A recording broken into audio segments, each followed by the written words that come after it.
Dạ chào chị. Chưa nghe được, chị chưa mở mic chị. Con kính chào Achan, kính chào cô Sarah, con kính chào cả nhà. Nếu hôm nay chưa có câu hỏi thì con xin được hỏi ạ.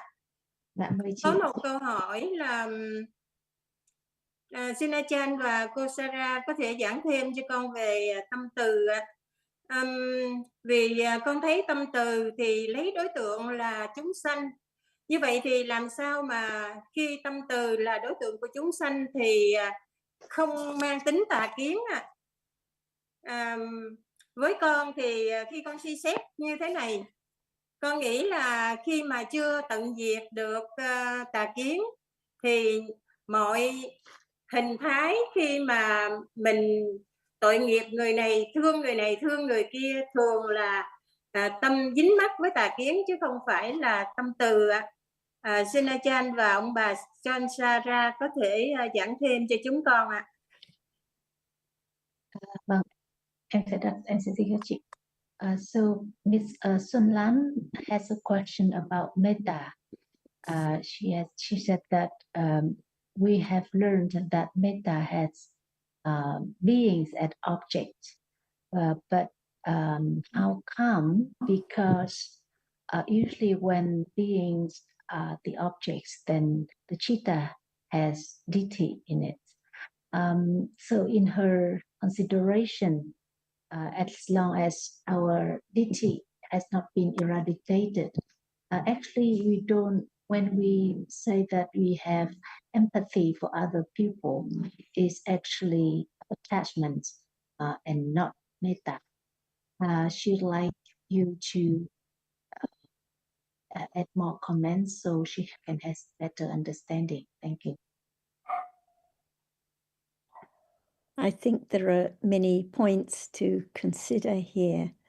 So metta is friendliness, kindness, not to oneself, but to others, considering the needs of others, helping others to live happily and easily, helping when one has a chance. The Buddha had the greatest metta. He considered the needs of others, the needs of his listeners, the needs of his followers, the needs of the bhikkhus, but no wrong view, no misunderstanding. So developing understanding doesn't mean no thoughts about others. It means no wrong view that actually there are any others, any people. When we talk about others, we're talking about the cittas and cetasikas that, in brief, we call the others. We can refer to Ajahns cittas or Tams cittas, but actually there's no Ajahn, there's no Tam. There are just different cittas arising and falling away. So there is friendliness to the cittas that we call the others. So just because the object is other beings doesn't mean no wrong, doesn't mean there must be wrong understanding. Like now when we talk about the friends in the Zoom discussion, we can talk about the friends with metta, with attachment, with right understanding or wrong understanding. So it's not the language that is used, but the understanding and nature of the citta at this very moment. When there's good feeling about others, it may be with metta, it may be with attachment. More often it's with attachment. This is why attachment is the near enemy of metta. Like when we're so happy with the good news of our family members or our close friends, is it metta? Much more likely to be attachment, because when there is metta, it's friendliness to anyone one can help, anyone who one comes across, not just the ones we are so fond of and like so much or wish to be with.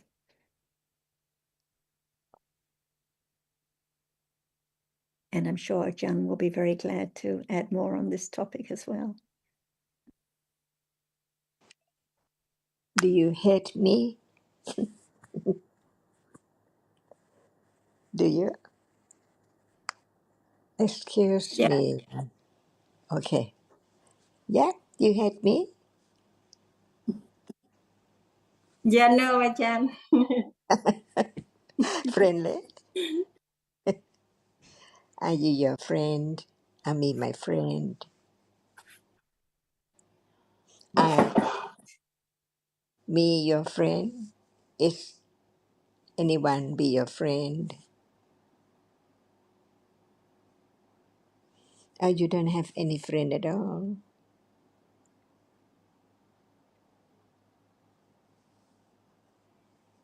Dạ có Ajahn, có rất nhiều ạ.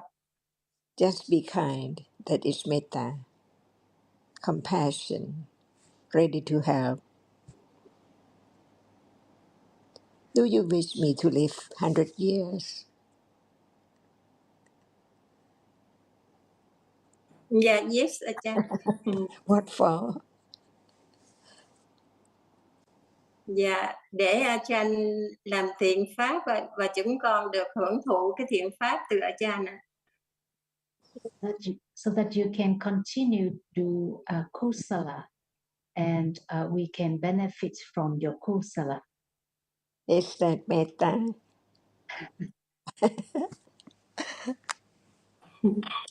Dạ, con nghĩ là có khi lẫn dính mắc ở trong đó Ajahn. Be friendly to anyone. That's moment of metta. That's all. We don't have to think much. At that very moment, what citta is there?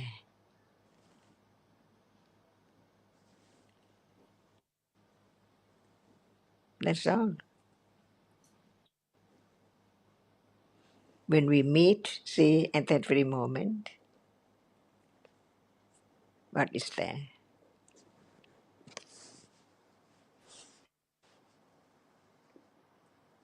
Do you want to hurt anyone?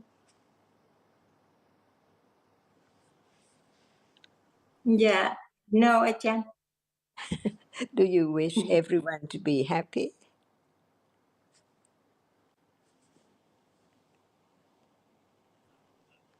Or some not at all? And some yes, and some no. See, the moment of metta to different people at different moment.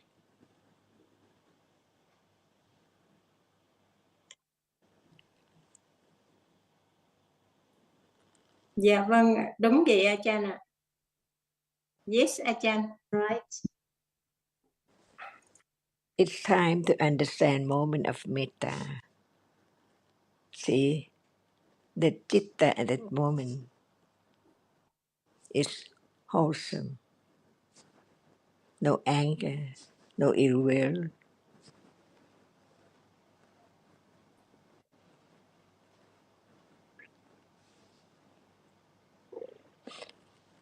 Is there metta in a day, any moment, or none at all?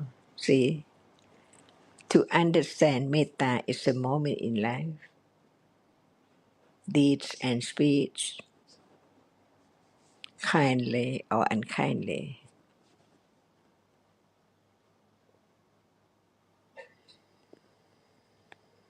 Right now, metta to all of us to have right understanding.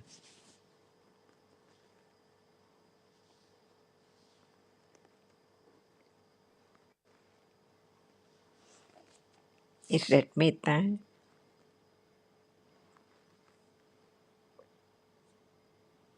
Goodwill.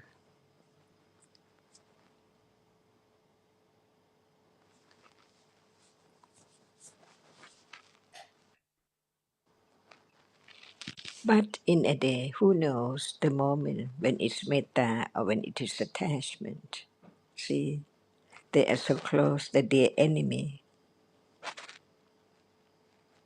That's why metta is Brahma Vihara.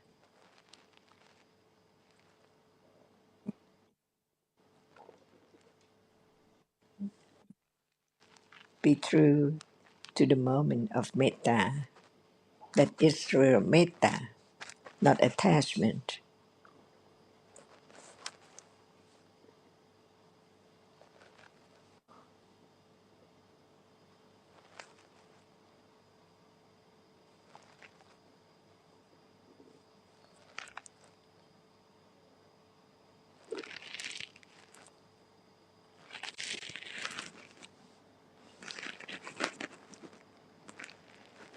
Can there be metta to the dead one?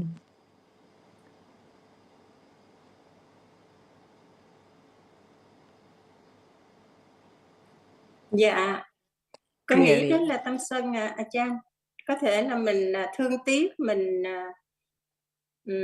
buồn bã vì người chết But how can there be metta to the dead one? She said that she thinks that it is dosa because we are sorry that they passed away, no longer there. That's why we have to learn about each moment as it is, in order to realize the truth when it's there. Otherwise, it's just the idea about everything, about metta, about karuna, and so on. But at that very moment of the deeds and speech, with metta or without metta, it has to be learned when it's there.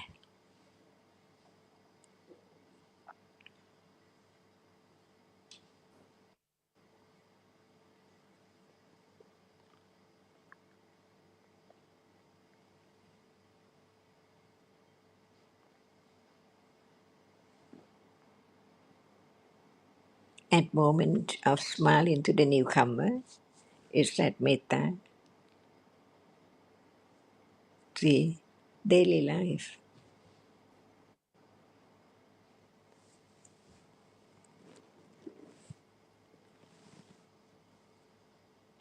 And it's there by conditions. It's already there. No one makes it arise at all. Learn to understand the impermanent moment.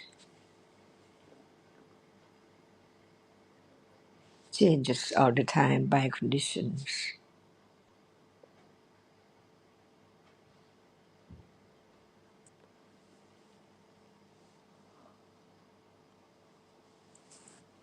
Ở đây con có một cái câu hỏi nhỏ như thế này. Khi chúng ta hồi hướng thì chúng ta nghĩ đến một người đã khuất hoặc là có thể là một chúng sinh cụ thể hoặc có thể rất nhiều chúng sinh, và chúng ta nói lời hồi hướng để thông báo cho họ biết về thiện pháp, với mong muốn là họ có thể tùy thiện pháp đó. Như vậy thì trong trường hợp đó không phải là metta nhưng mà là thiện pháp bố thí, đúng không ạ? So I have a small question regarding the point that Ajahn just mentioned now about that people cannot be object of metta.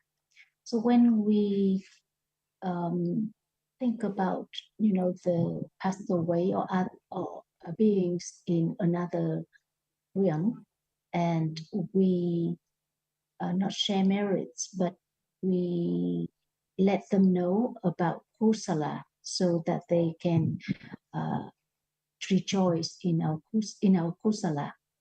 So at that moment, it's not metta, but it's the generosity. I think that point I would like to explore further. Thank you. What is the nature of metta? Adosa Ajahn. See, so there must be no dosa at that moment, at moment of generosity as well.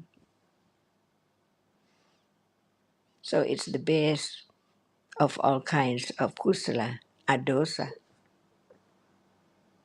aloba, amoha.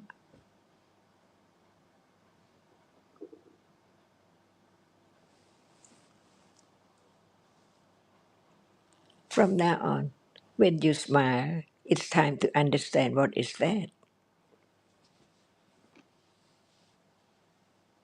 Greeting the others kindly, what is that?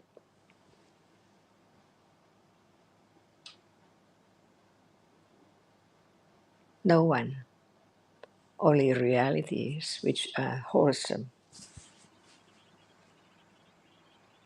arise together.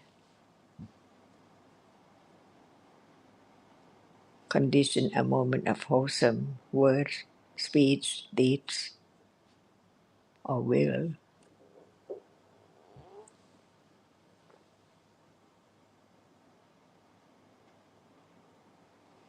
So what is there now?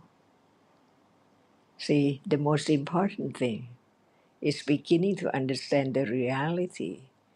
No matter it's kindness, metta, or karuna, or whatever, they are dhammas. They have their own characteristic. When they are there must be conditions for what are there together, but only one can appear as the object of understanding.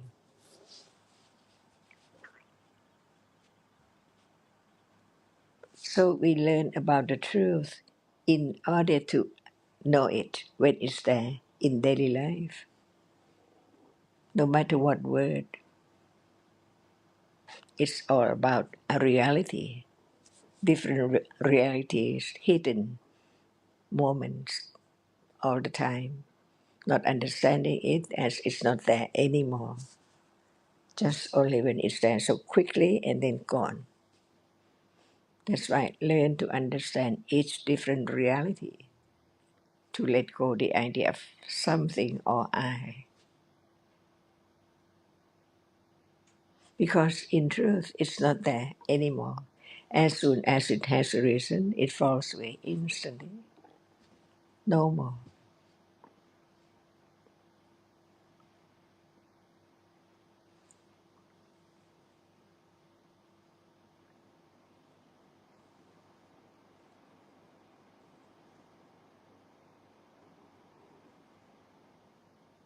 Yes, I think we can give many different art examples, talk about situations, but it's only the understanding right now of what appears that can be known. For example, at the beginning of the Zoom discussion, when we greet our friends, moments of metta, many moments of attachment too. Glad to see our friends as well, but only understanding can know and be truthful to what is there. And when I think about Ajahn turning 100, or attachment, instantly, moments of wishing for her welfare and long life and opportunities for kusala and sharing Dhamma, but also attachment to. So we need to be truthful to what is here and now. Thinking of the relative who has passed away, usually attachment, it's not metta at that moment, thinking about the one who is dead now, not alive. It's not kindness, it's not friendliness, it's not metta, it's clinging to the story about that one or wishing for that one to be happy in another realm. Clinging for sure. In the example you gave, where one is sharing merit and giving an opportunity for any beings to appreciate it in this realm or other realms, then can be kusala, moments of generosity, moments of kindness. One doesn't need to think about, oh, the realms where those who have passed away. It can be those around us here, any realm. So one can just be glad for anyone to appreciate the goodness, like now, sharing of Dhamma. We don't know who will hear about the Dhamma that is discussed here, but we'd be so glad for anyone to benefit, to appreciate it, there can be thinking of goodwill for the sake of anyone in any realm. We don't need to think about what realm or who or what, because then it's clinging to this person or that person or the story, but just the general wishing well for anyone. We know Dharma is so precious, but there can also be attachment even at that time, hoping that those of past can benefit or others can benefit, expecting it. So understanding means being very truthful to what is here and now. Kindness now, clinging now, ignorance, and so many moments of wrong view, thinking of this person as existing, that one as existing, Ajahn, my teacher, my friend, who will be 100. Long story all about someone, no understanding of Dhamma, just seeing now, hearing now, thinking now. So I think the main point is understanding what appears now, being truthful, and the clinging to having metta creeps in so quickly, clinging to understanding, clinging to generosity, trying to have more metta in some way. This is not metta. This is strong clinging. So here and now, understanding, being truthful, and letting go the idea of I or someone is most precious. And the words you just heard, is it that from metta? Out of metta, right? Yes, Ajahn. And như vậy thì khi mà nói đến người chết không phải là đối tượng của tâm từ thì lúc đó thực chất không phải là việc nói đến ai đó chết, bởi vì chết thực ra là vẫn tái sinh ở một cõi khác, mà nói đến cái khía cạnh là ta nghĩ đến việc cái con người đó hay chúng sinh đó không còn ở đó nữa, và khi đó thì đó là đối tượng của sự dính mắc chứ không phải là đối tượng của thiện tâm. I think it's so helpful to listen to what Ajahn and Sarah just said. And I'm just thinking that when the texts say that dead people cannot be object of metta, it just means that when we think about the aspect that they're no longer there, then they are object of attachment. Because in truth, even people are dead, but they are reborn in, this realm or another realm. We don't know, and we should think about them with the wish, good welfare for them, and then at that moment it can be kindness, metta. Any comment?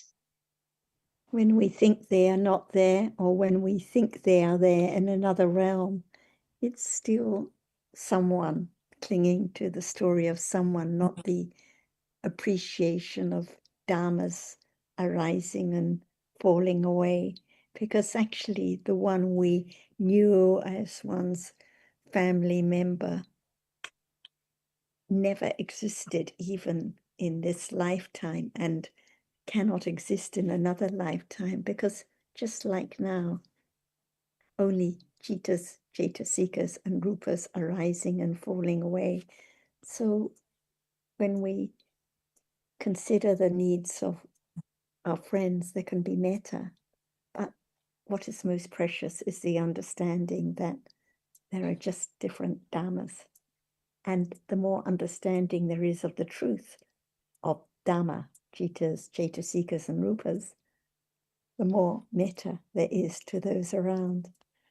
So it's so fascinating how understanding conditions more metta, more acceptance, more forgiveness, more understanding of others, same problems, same lobha, same dosa, same mana, same disturbances in life. Understanding this conditions more metta.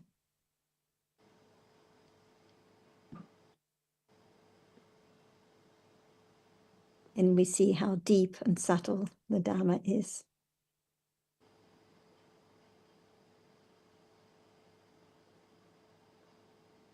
Quả thực là Pháp rất là vi tế, và những gì cô Sarah vừa nói cũng rất là làm sáng tỏ được rất nhiều điều sâu kín và vi tế. Yes, I think the Dhamma are so subtle, and what you said is very insightful to understand the subtlety of Dhamma.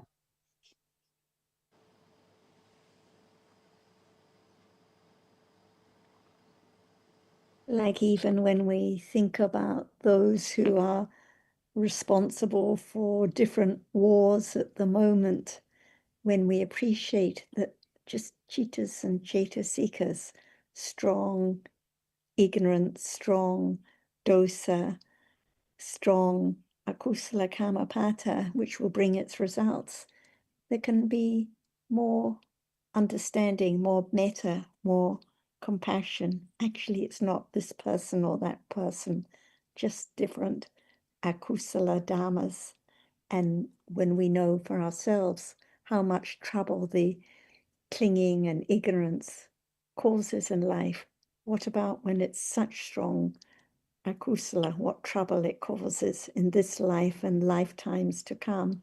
So understanding more about dhammas, appreciating that in truth there are no people, conditions, more friendliness, more understanding. And this is why the Buddha had the greatest metta of all.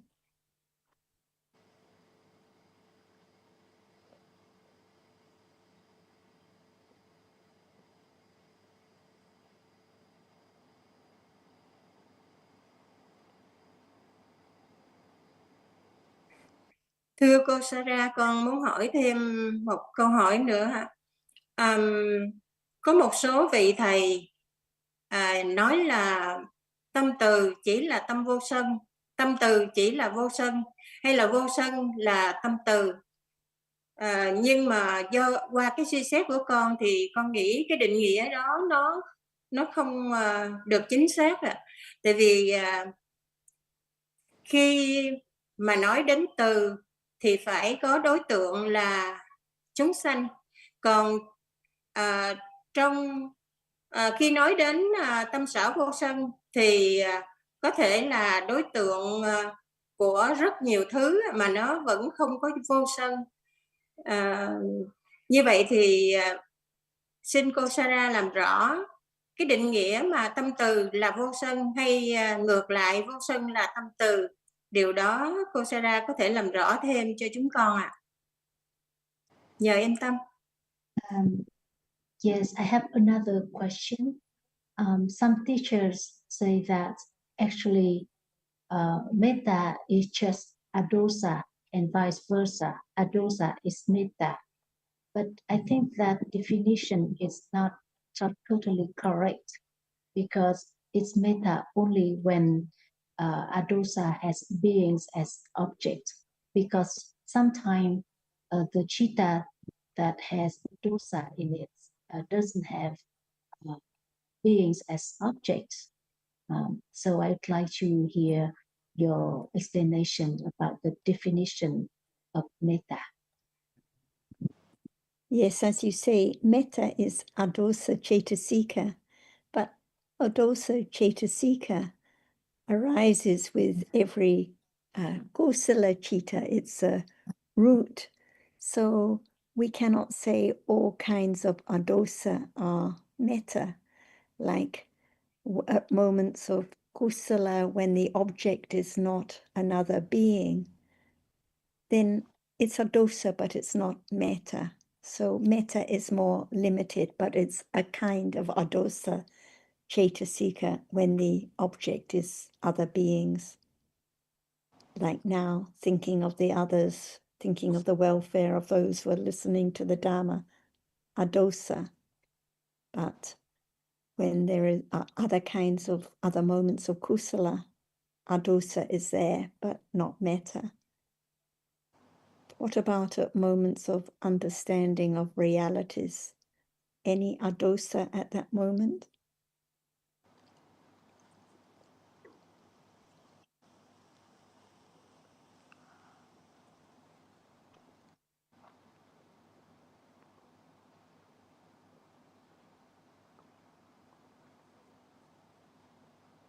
chưa bật mic ạ. Chị Xuân Lan chưa bật mic. Dạ, yes, Sarah. Khi tâm là thiện thì có adosa ạ. Yes, when the and wherever the chitta is kusala, then adosa is there.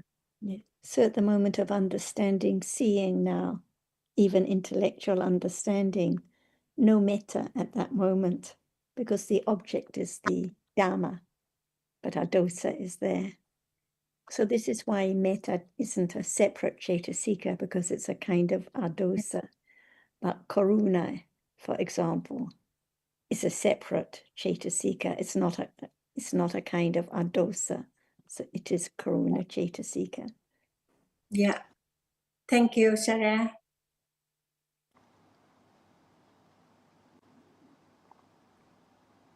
Dạ, không biết là I know các you đạo hữu appreciate and consider all the details about different dhammas, Sun Lan, so I appreciate that.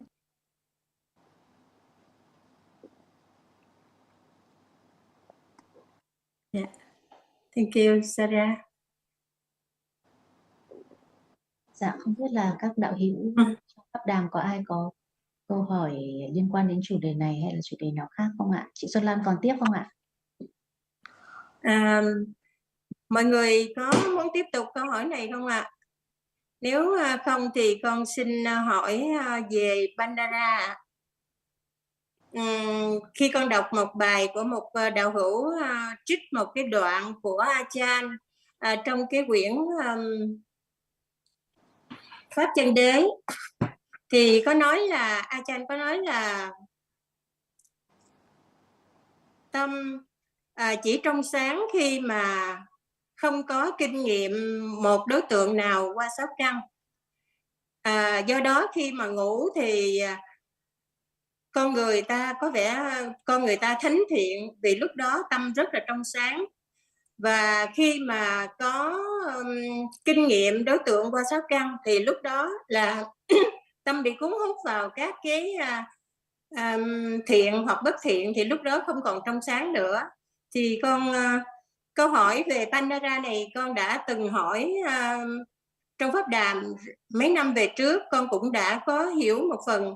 Thì con thấy là cái phần Ajahn viết như vậy thì nó rất là dễ bị hiểu lầm là khi tâm không có kinh nghiệm thì lúc đó mới trong sáng, và khi mà tâm không có kinh nghiệm, khi tâm có kinh nghiệm qua 6 căn thì lúc đó tâm không còn trong sáng nữa.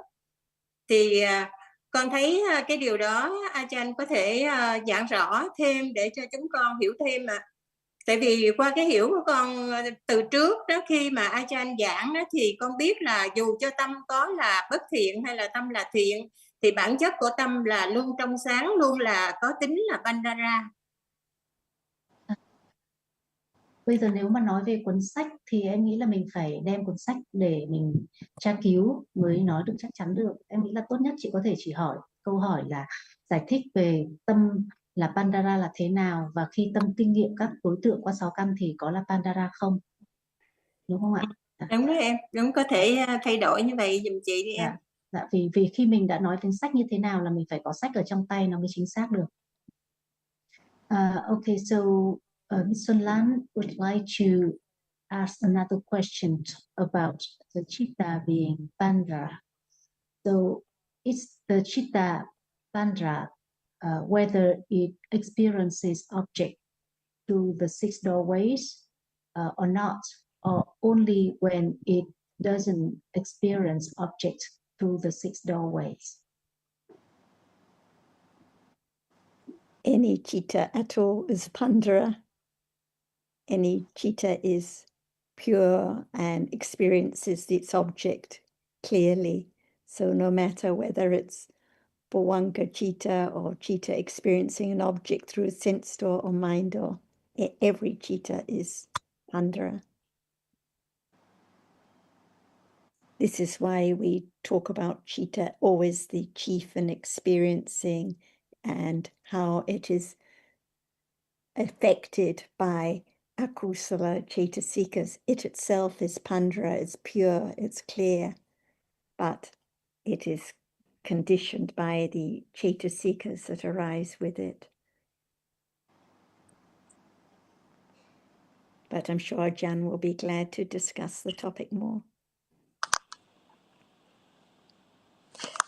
If there's no clear understanding of citta, there will never be citta-nupassana satipatthana, because citta arises with other reality, cetasika. So how can there be the understanding of the distinction between citta, not cetasika, and cetasika, no matter any cetasika, cannot be citta. It cannot perform the function of citta. That's the way to understand the subtlety of all realities, that they are so very subtle. Even they arise together, but they cannot be the same at all. Each one has its own characteristic. That's why how much understanding of citta right now? Only citta? And how can there be the understanding of only citta if citta does not appear to be known? That's why we learn little by little to consider the truth. Citta arises with cetasikas all the time, but citta cannot be any cetasika.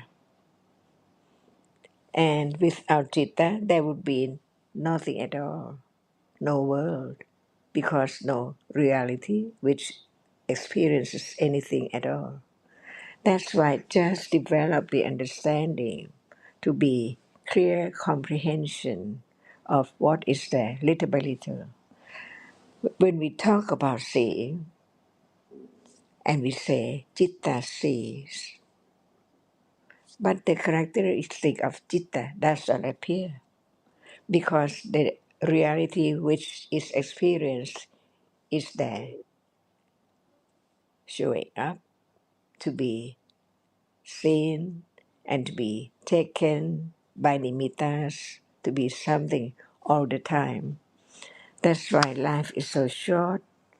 Each reality is so very, very short.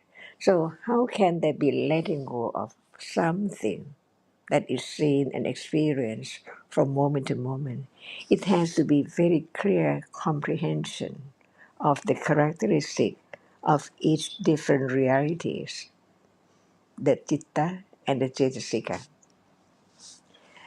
Today, right now, no thought about seeing or the reality which sees or experiences what is there as just that which is seen, not yet, but beginning to understand each different reality which is there. No selection depending on conditions. It can be moment of feeling, very pleasant or very sad. It's there to be known. It's different from citta because citta just experiences the object that feeling feels towards it, pleasant or unpleasant. That's why learn to let go ignorance and clinging to that as something by conditions, not by I or anyone at all. Because the truth is the truth. Seeing sees now. Seeing, no memory, no feeling, just seeing the experiencing of that object. And no one can make anyone to have such understanding. It has to be one's own considering. So careful, very careful, little by little. So the question, what is there now? See, who can think that it's citta? The object of that citta is not known. But that is citta which experiences, because it's their experiences, but the object is not known. So no understanding about citta, because not enough considering that citta doesn't have any shape or any form at all. But at that moment, the experiencing is there, experiences, not like the moment when it's pawanka and so on, that the object does not appear at all.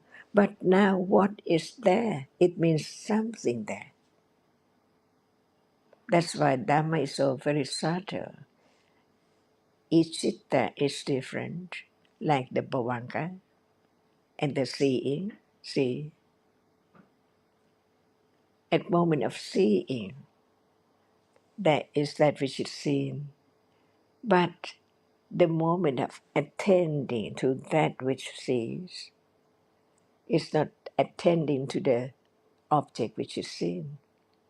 That's why learn little by little to understand different moments in life, which arises and falls away so rapidly, very quickly.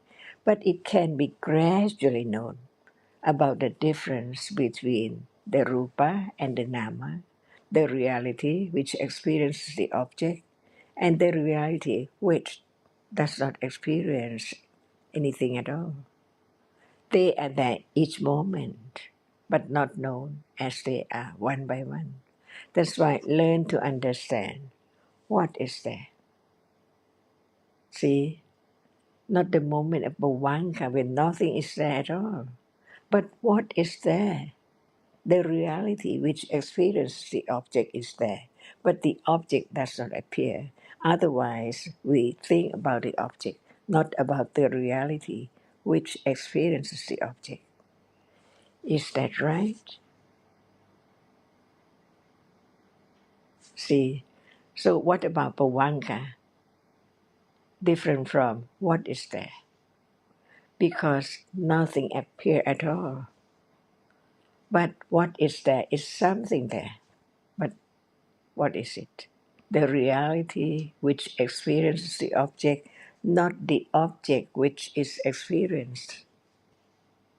Is that the guide to begin to attend to understand the nature of that which experiences the object, not the object appearing to be studied, but the reality which is there. It experiences. See, no shape, no form, no object of experiencing, but only that which experiences is there. Little by little, just to understand how deep reality is, so very subtle. That's why no expectation to when will it be known, when will it be aware of with right understanding of its nature, but a little more understanding develop itself, who knows? Eons and eons ago, the accumulation of wrong understanding, and now a moment of beginning to hearing, considering about the truth of the moment of what is there. Is that right?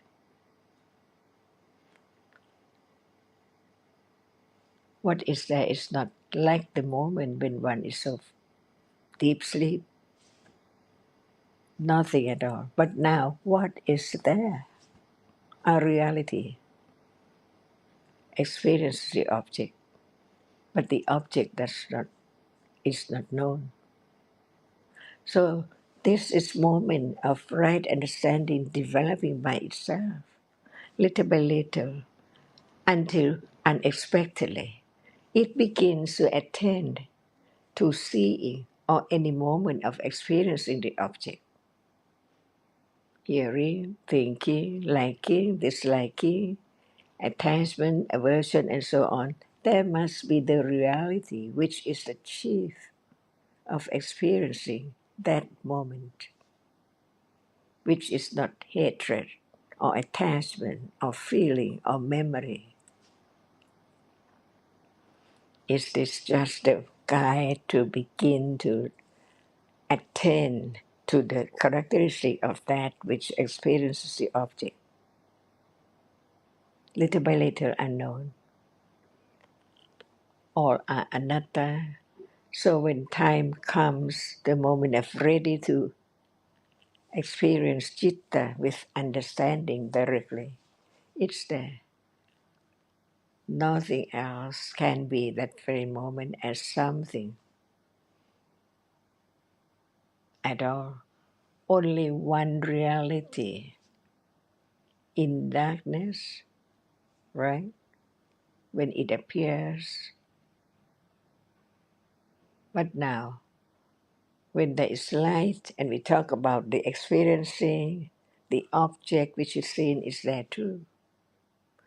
That's why just understanding the nature of each reality as it is and learn about not just what we have talking about only.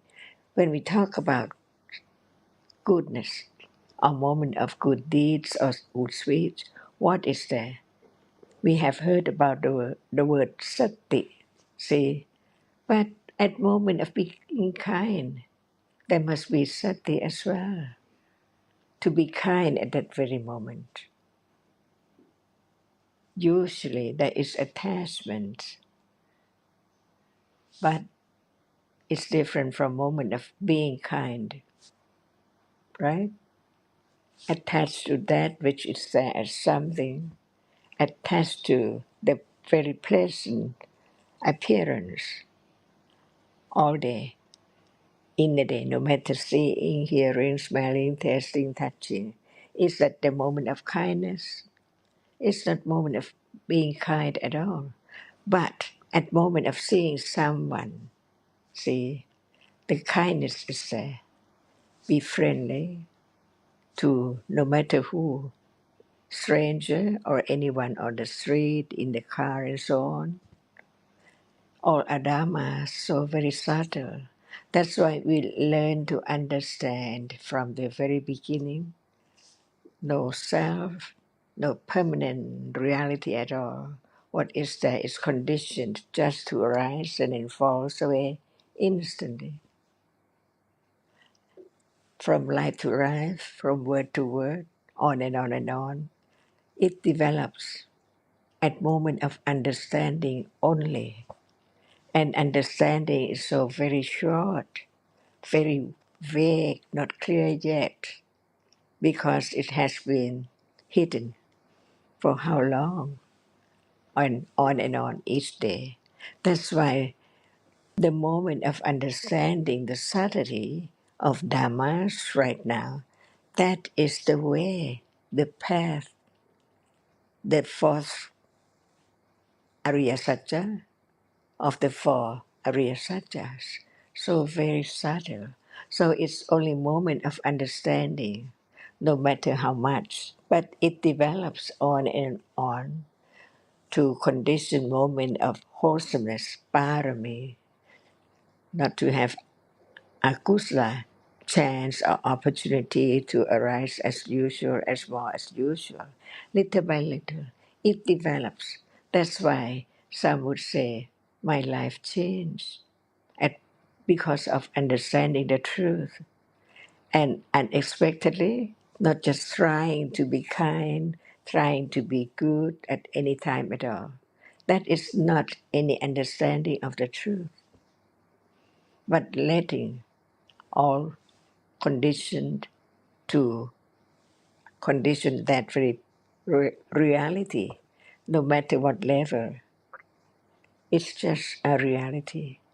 No need to say or to call it nama or rupa, but the understanding of the nature of that, which experiences the object by liking or disliking. They are different dhammas. That's why hearing again and again of the subtlety of all kinds of reality is the only way to let go. Clinging to that as something as before. Unexpectedly, when will it be enough or ready to understand the truth of what is there right now by conditions? That's the way.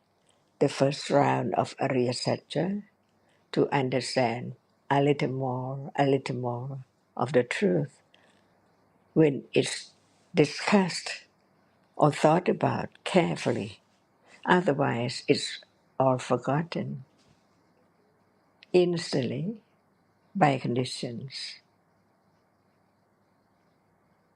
Is that true? Is that the way to understand a little more of the truth? From one reality to another reality, from citta to different citasikas, because they are there in life from moment to moment. At moment of eating, cooking, dressing, any moment, all are dhammas. And dhammas are all around, everywhere, unknown, that it cannot be anything because it's gone instantly. Even that understanding has to be developed. So the condition is now developed little by little until it's full enough to be moment of understanding the truth unexpectedly. Because now all dhammas are expected, arising and falling away without any understanding. See? And what about the moment of being able to begin to understand that it's a reality, even it's not strong enough, but it begins to understand hardness, only hardness. And when time comes, more condition to begin to recognize or to be aware of what as heat or cold or whatever is there unexpectedly. How long or how short, depending on conditions. And this is the only way to let go, the clinging so much to that which is now appearing. So life goes on by conditions so easily as usual, but understanding begins to understand what is there little by little at moment of reading, considering, hearing, discussing about what is there now.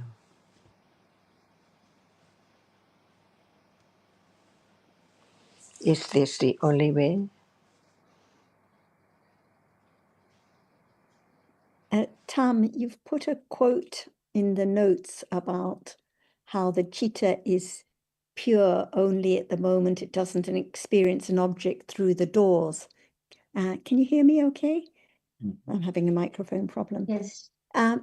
But you have to be clear whether you're talking about, when you use pure, whether you're talking about pandara or pabasara or what, because we're talking about pandara. Sun Lan's question was about pandara. So every citta is pandara, not just the bhavanga cittas, but any citta is pandara, pure or clear. But Sarah, that part is from the survey of Paramatadhamma, an old version. And then the old version, I know. Yeah. So there was some version. Yes, it was added that it's the citta itself is always andra, whether yes, arising with kusala or kusala or what every moment. Every citta is pandra. Yes. Yes. So here maybe it's referring to pabasara, but when we're talking about pandra, it should be every citta. So this quote is not correct at the beginning. There was some misunderstanding in the text, in the original text, and we pointed it out that it was not correct. So it's partly the terms that are used and partly the understanding. So it should be made clear that every citta is pure pandara. In a more recent application, in Vietnamese, it has also been corrected according to the newer version. I already also share with them the new version, the translation as well, and it's also because it's following the text at the beginning is following from the Pabasara Sutta, where it talks about how the Bhavanga cheetahs are Pabasara, but then when akusala cheetahs arise, they are not Pabasara. It's like the parent that is tainted by the reputation of the children. So we have to distinguish between these terms.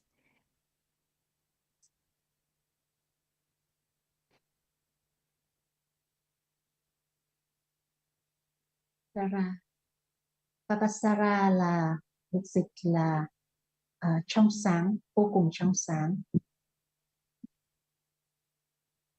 Usually Pabasara is translated as luminous, and pure is used for Pandra, but sometimes pure is used for different terms, so we have to know what we're referring to. I just noticed your quote, that was all.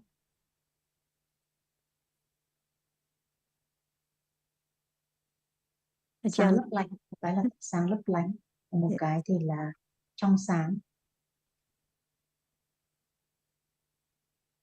Jonathan is here too. I'm going to, there's a problem with my microphone, so I'm going to leave and then come back. But anyway, John is here now. Thank you, Sarah. Dạ, như vậy chị Xuân Lan cũng đã sáng tỏ được rồi đúng không ạ?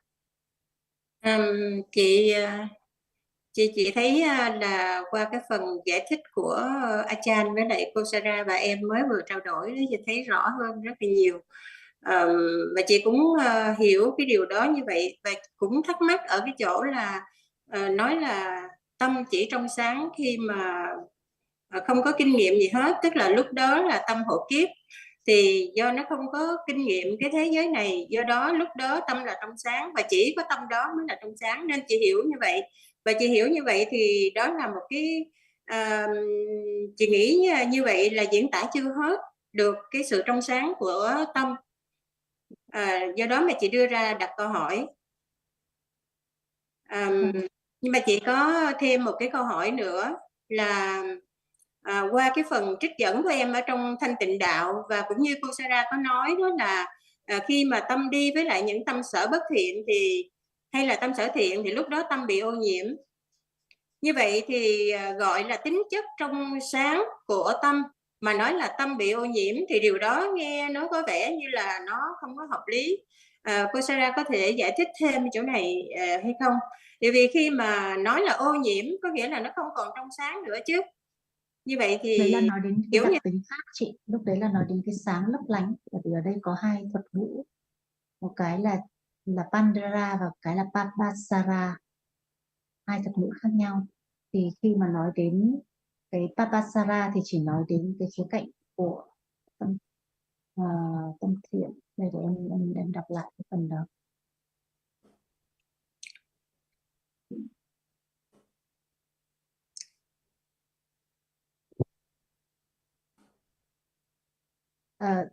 Would you please, explain more about when the text, Atasalini, talks about the cheetah is corrupted, by corruptions when the cheetah are Uppsala. I think because the difference between Pandra and Papasara is not clear.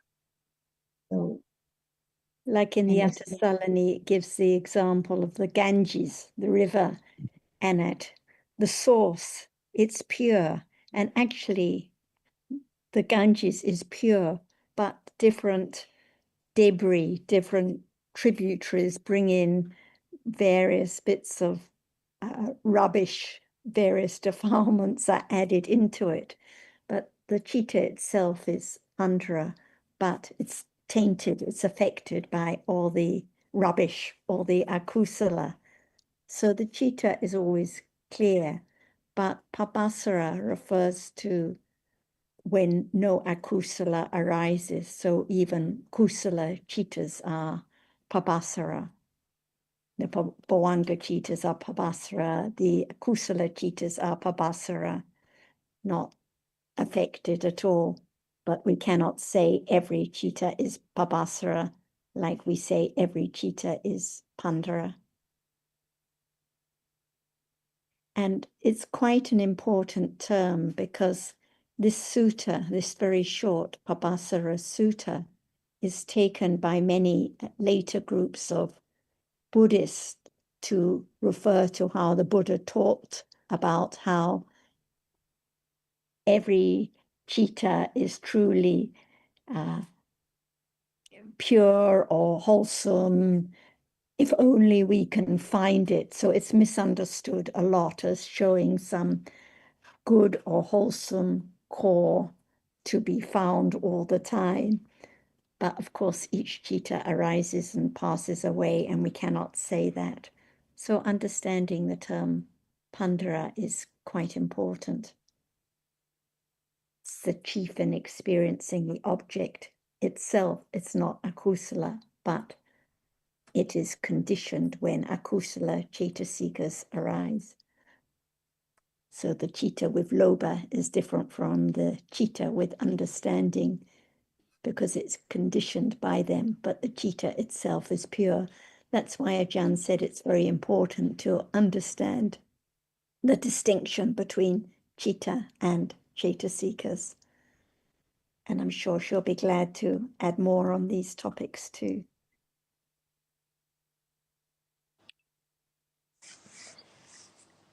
Chitta is pandara, chitta itself. So when there are wholesome cetasikas arising together, it is papasara because of the wholesome quality of wholesome realities, wholesome cetasikas. Even the vipaka with wholesome cetasikas as performing the function of bhavanka, as the wholesome cetasikas are there, it's papasara as well. Can that be understood? That the moment when it cannot be papasara is when it is akusala citta, because of akusala cetasika.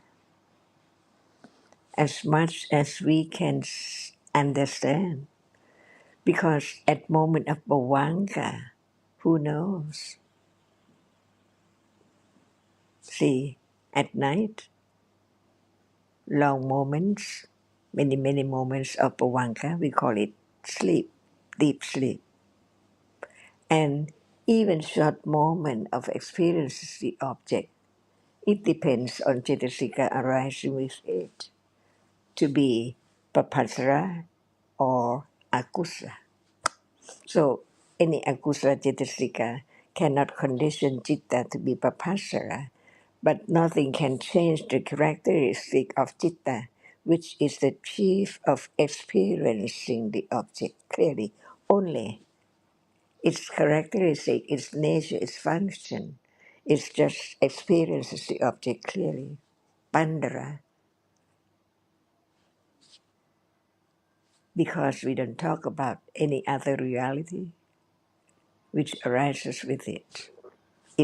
Citta itself is pandara, one characteristic, one quality, one function.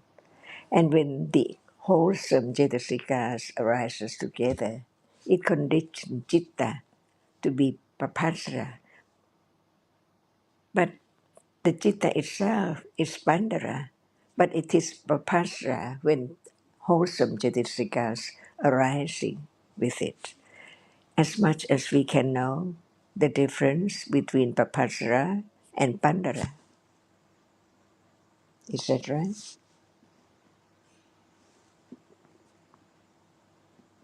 Ajahn, what about the ahetuka chittas?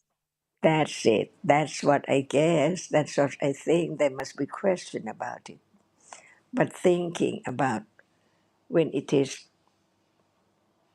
kusala or kusala vipaka, it is papasara.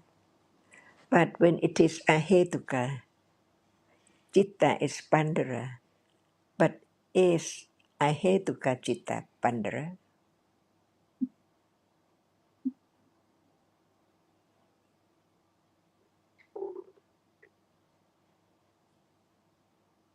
The citta is pandara because every citta is pandara. But if I know kusala ceitasikas arising, can we say it is pabasara? That is the question. Can we see For me, what I is wouldn't the say truth? so. I think And what is usually the truth? See, who knows? yeah.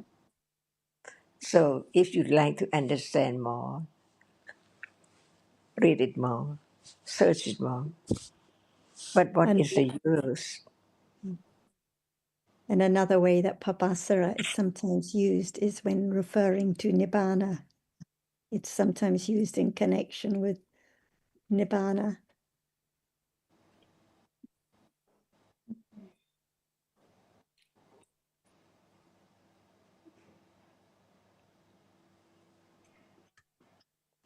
What about understand the nature of this moment rather than try to find out the word and the meaning?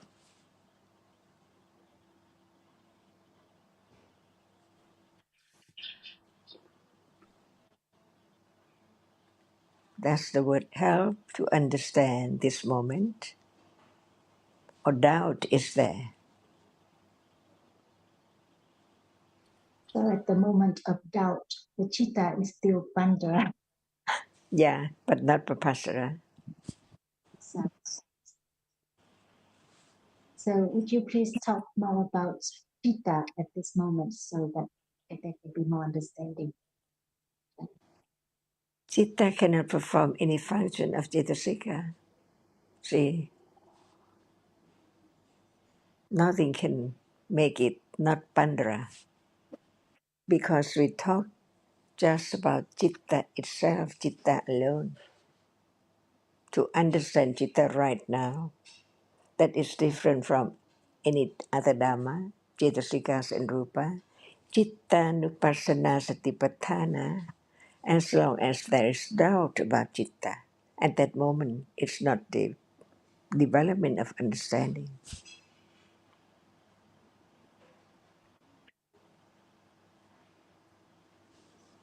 Until doubt is there as the object of right understanding, it's a reality.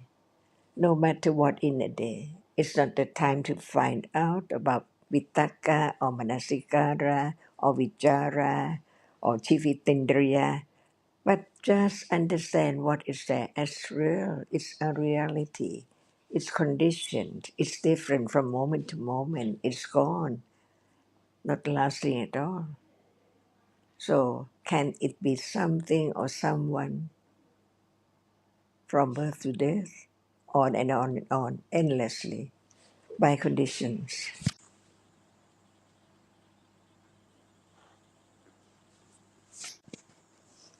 The Sotapanna does not have doubt about Nama and Rupa. See,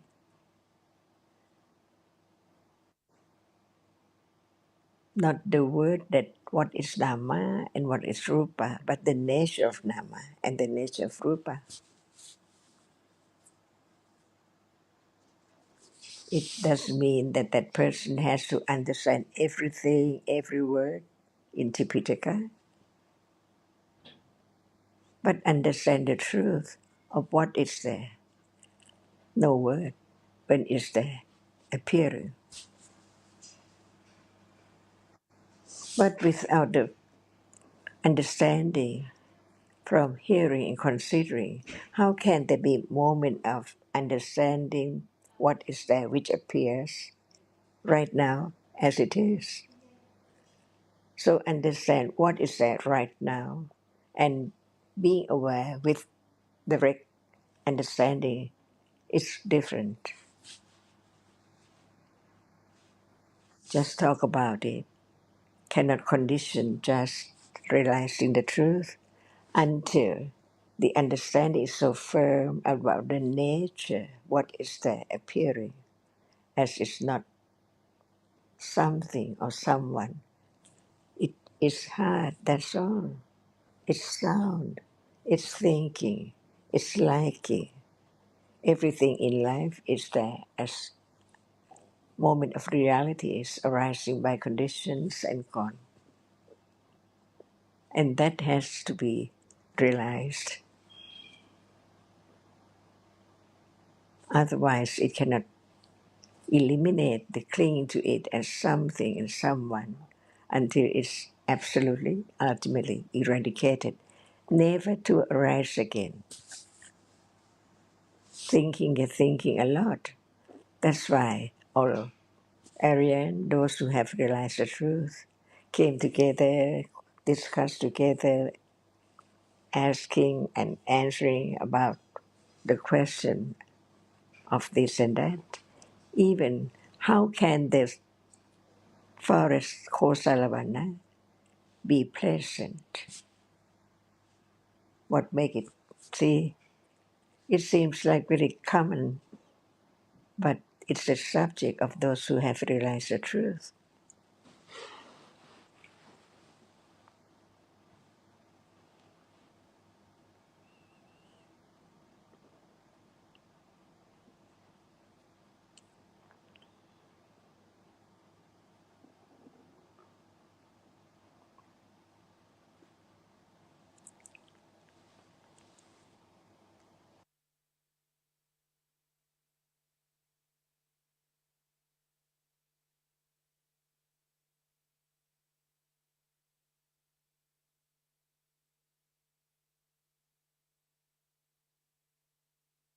So, what is there at moment of thinking about Bhavanka and Pandara and Papasara?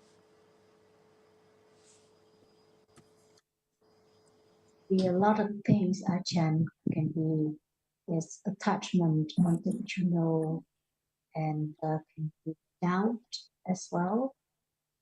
Not sure is it this or that. Can doubt be eradicated by words? No, of course not. Only by Akachita of the Sotapanna. Directly experiencing the truth only. No doubt about the reality at that very moment. No name.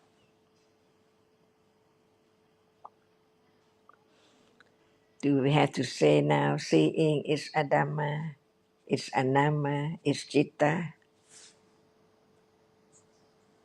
it's Pandara? See? No use reciting all those words. But what about the attention begin to attend to the reality which experiences the object? What is it? What is there now?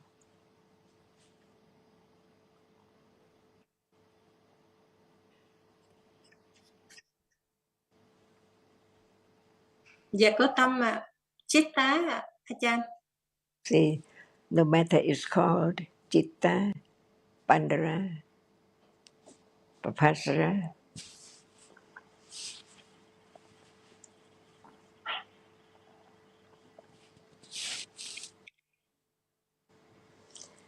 and that's the only way to have less doubt and attachment to the word.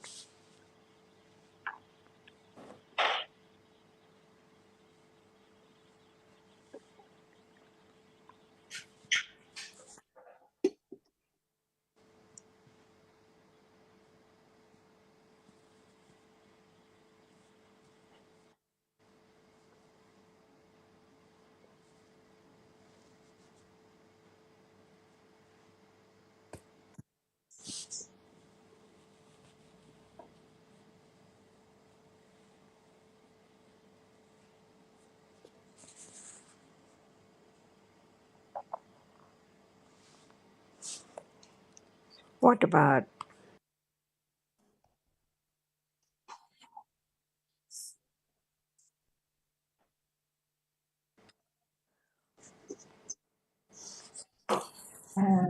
Dạ, mời chị Xuân Lan ạ.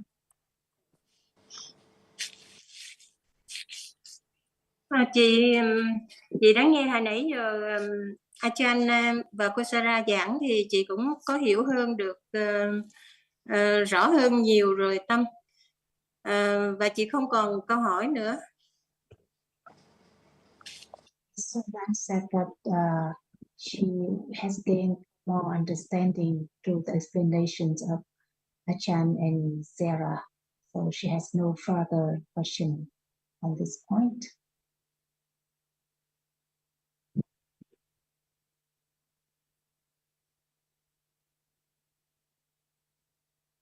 I think the chitta is the leader in knowing the object. Never hear enough about it because it's not essential to understand chitta. So if Ajahn can talk more about this aspect, that would be helpful. Thank you. I cannot hear the question very well. Please say it again. Yes, we know that the chitta is the leader in knowing object. That is like the main feature of chitta. And I have found it very useful every time you talk about it. And so I would like to hear more. That's why whatever we talk about, we just talk about the word of truth, about the truth of the reality. But it's not to realize the truth, not just to remember or just understand the meaning of it. So now there are Dhamma, everything which is real. Beyond anyone can understand all of them clearly. Only the Buddha and his great disciple like Mokkallana and Sariputta and on and on. So just understand as much as one can to know that just hearing about citta, that it is the chief of experiencing, is not enough. So what is the real meaning of the chief of experiencing an object? It means that the object appears clearly to the reality which is the chief of experiencing, because there are realities which experience the object arise together, experience the same object by different nature, different quality, different function. So each is different. The citta is the chief of all kinds of nama in experiencing the object. So now, it's not as bright or light as before when it's evening and going to be night, no more light, and so on.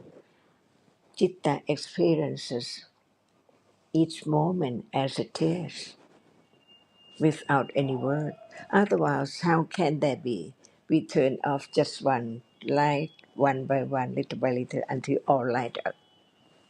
We have turned on it up. See? That's why learning to understand that what appears to the reality, which experience is so clear, no matter it's dark or white or light or bright or whatever is there. Otherwise, how can it be known about the very, very subtle difference, the fake diamond and the real diamond? See, the sky and the ocean, the horizon, and so on. Because citta experience is so clear as it is, how dark it is, how bright it is. See, pale pink or dark brown. See, what we have the idea about what is seen by the differences of that which is experienced by the chief of experience. So it does not like, it does not feel, but it experiences the object. It's there from birth, on and on, non-stop, not at all, eons and eons and eons ago. As soon as it falls away, it conditions the next one, experiences object, different one, never be the same one at all. What arises falls away instantly, never to return. This is a little more understanding what is there until it conditions the moment of attending, little by little, hearing, considering about the truth of what is there now. The object appears as different as each different one is. But how come to be different object? Because the reality which is the chief experiences clearly each one.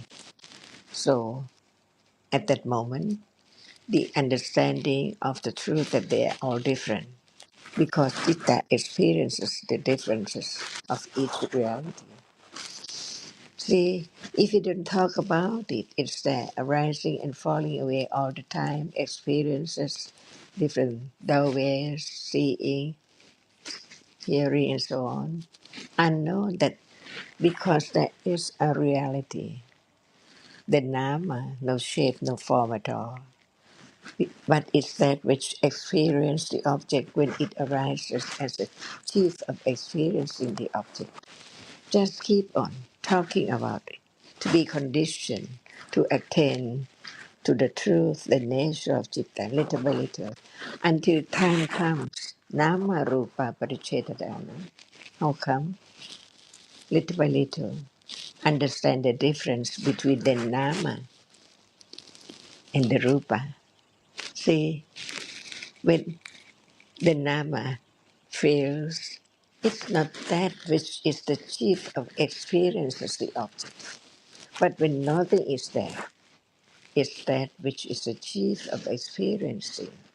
It's not attachment, it's not feeling, it's not memory, it's only that which experiences the object. See, until the nature of it is there, open up because of understanding is there enough to realize the truth. So it's there, experience as it is.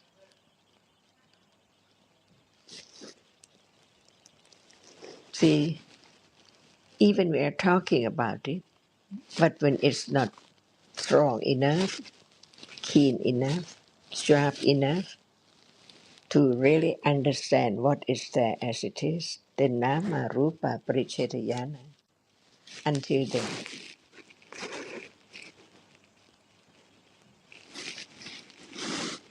is it just a little more understanding? Yes. So Ajahn, when the text talks about manindriya, it refers to this aspect of chitta. To know that it's Bandara and it's Manindriya. When we talk about the Indriya, it's one Indriya because there are many different Indriya in its own way.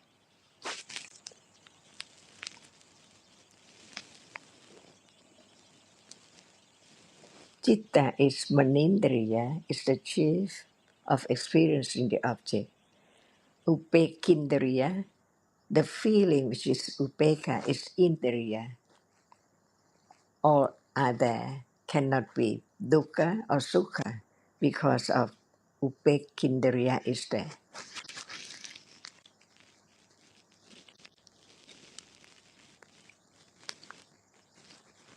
Jakupasata is Jakundriya, isn't it? The chief is Indriya at moment of seeing. Without it, there can never be seeing at all.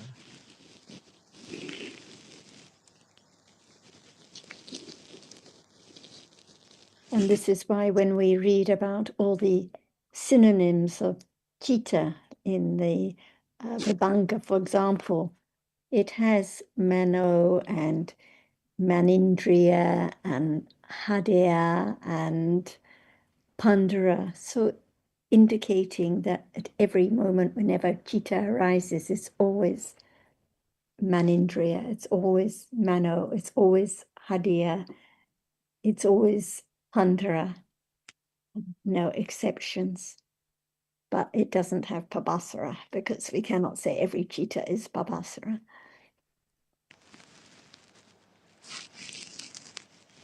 And all these different words just to indicate the nature of chitta, the innermost reality, the inner ayatana, the leader in its sphere, in always the chief in experiencing the object, always the reality that is pure. So different words just to help us understand a little more about chitta at each moment.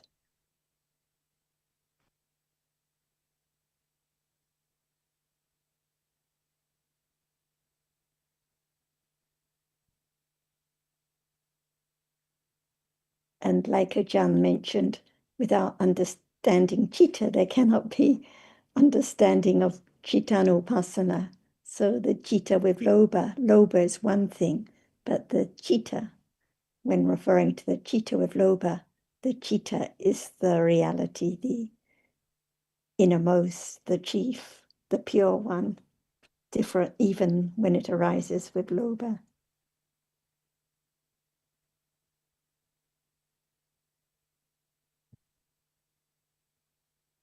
Many useful topics being discussed today. I think that the subject of Indriya is very deep as well. Some Indriya are Rupa and some Nama and some Kusala and some can be universal Sikas as well. So maybe it would be a good topic for next time. Thank you so much, Achan and Sarah and John at the end. So we'll see you next week. Anumothana. Thank you, Thank Achan. you. See you next week. Thank you, Achan. See you. Sure. Thanks, Cảm ơn Thambak tất cả and các all bạn. our friends in Vietnam. สวัสดีค่ะท่านอาจารย์ สวัสดีค่ะอาจารย์มีโดเนชั่น everyone